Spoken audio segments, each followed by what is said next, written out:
हजम कर लेंगे। अब देखो मालिक और कुदरत का खेल कैसे होता है। उस सेठ के पास कोई औलाद नहीं थी और उसी फौजी के मरने के 1 साल के बाद उसके घर में बच्चा पैदा हो गया। तो बुढ़ाई बेला में जब बच्चा पैदा होता है तब छोटा मोटा केक नहीं, बड़ा सा केक काटा जाता है और बड़ी खुशी मनाई जाती है और बड़े भोज किए जाते हैं। सारा पैसा उड़ा करके बर्थडे मनाया गया, पढ़ाया लिखाया बड़ा किया और बड़े होने के बाद जब जवान हो गया तो कहा अब शादी कर दो। पूरे कुबेर के खजाने की तरह से बफर सिस्टम बना करके, जैसे आप शादियों में गुलछर्रे उड़ाते हो ऐसे सेठ ने भी उड़ा करके लड़के की शादी कर दी और धरते छान बवंदर ले जा। कहने का मतलब सिर मुड़ाते ओले पड़े। अभी डोली से वो दुल्हन उतरी नहीं तब तक ये लड़का पड़ गया बीमार। अब जैसे बीमार हुआ लोग लेकर के भागे, छोटे मोटे अस्पताल लखनऊ, चेन्नई, कलकत्ता, बम्बई और यहाँ से लेकर के लंदन के अस्पतालों में इलाज हुआ, लेकिन सब पैसा खत्म हो गया, तबाह हो गया से केवल उसके पास 6 पैसा बचा। 6 पैसा। किसी ने कहा एक वैद्य भी पास में रहते हैं, वो 6 पैसे की ही भस्म देते हैं, चले जाओ वो भस्म ले आओ उससे ठीक हो जाएगा। चले गए, वो 6 पैसा भी खत्म करके पूरा पैसा खत्म हो गया। और एक दिन 6 पैसे की भस्म खाने के बाद मुस्कुराते हुए उस बच्चे ने कहा ए दादा अब हो गया चलते हैं, बाय बाय कर करके वो मर करके चला गया। और जब मर करके चला गया तो भाई बुढ़ाई बेला में जवान बेटा मर जाए तो कितना टूटता है वज्रपात। तो वही जानता है जिसके साथ घटना घटती है। घोड़ मार करके रोने लगा, गांव के लोग भी रोने लगे। इकलौता बेटा था, होनहार था, लोगों को बड़ी उम्मीद थी।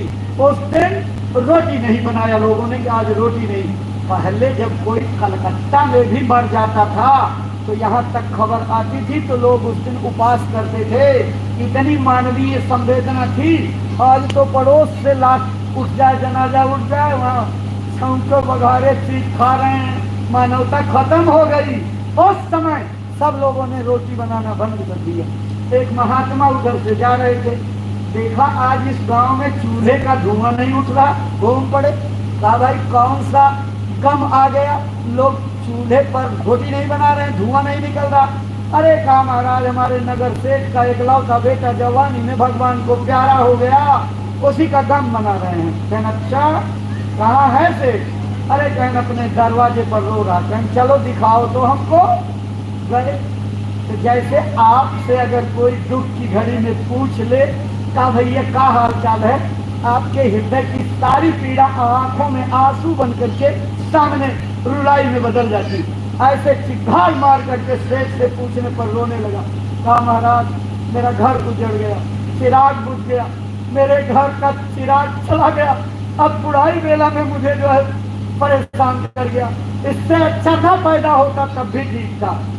तो महात्मा जी उसकी रुलाई को सुनने के बाद कहें तुम तसल्ली हो जाओ, थोड़ा सा धीरज से मेरी बात सुनो। सेठ ये बताओ जिस दिन तुमको फौजी ने पैसा दिया था उस पैसे को पाकर के तुम क्यों नहीं रोए? सेठ ने कहा पैसा मिलने पर कौन रोता है। कहा अच्छा। और जब सेठ वो फौजी शहीद हो गया और तुमको खबर आई तो घड़ियाली आंसू तो बहा रहे थे लेकिन अंदर से नहीं रोए थे, क्यों नहीं रोए? कहने उस दिन पैसा हजम करने का भूत सवार हो गया था। कहने अच्छा जब लड़का पैदा हुआ तब क्यों नहीं रोए? अरे कहें महाराज जी चौथेपन में लड़का पैदा हो तो खुशी की बात कौन रोता है? कहने अच्छा जब बहू ब्याह करके आई, दुल्हन आई, तब तुम रोए क्यों नहीं?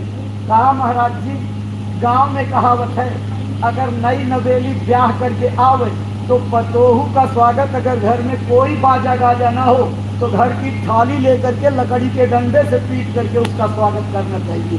तो उसमें कहाँ गम मनाने का मौका था? आज क्यों रो रहे हो? आज तो सब गुजर गया। समझ में आई तेरे बात? लेकिन क्या समझ में आई, भगवान